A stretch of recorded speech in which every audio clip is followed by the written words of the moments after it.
To news now in politics, it's done. PNP South East St. Mary candidate Dr. Shane Alexis's declaration to party supporters last night, where he revealed that he's begun the process of becoming a Jamaican citizen. He was speaking at a PNP meeting in Cane Heap, Richmond, St. Mary. TVJ's Janella Precious reports.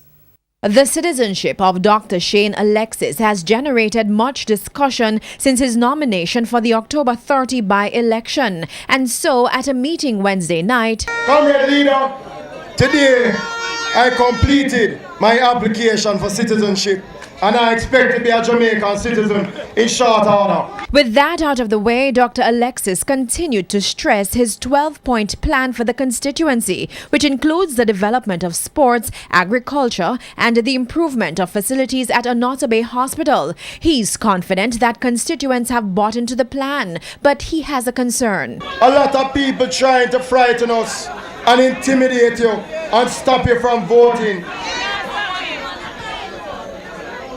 Repeat after me. The Lord is my shepherd. It's on that point that PNP Vice President Dr. Fenton Ferguson also had a concern. There are some persons who will be coming in with the intention to pay some of you to leave the constituency from Sunday. I want you to look out for that.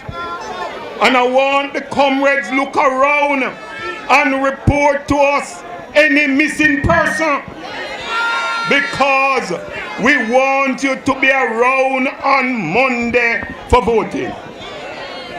I want you also remember there's an ink man coming too,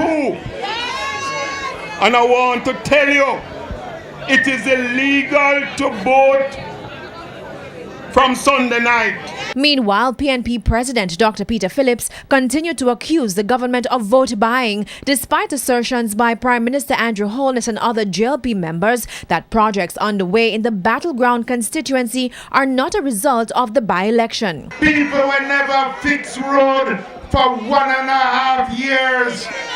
Never notice it, one repair. All of a sudden them come out like rock batter night and repair road at 12 o'clock, 10 o'clock, 1 o'clock in the morning. Janella Precious, TVJ News.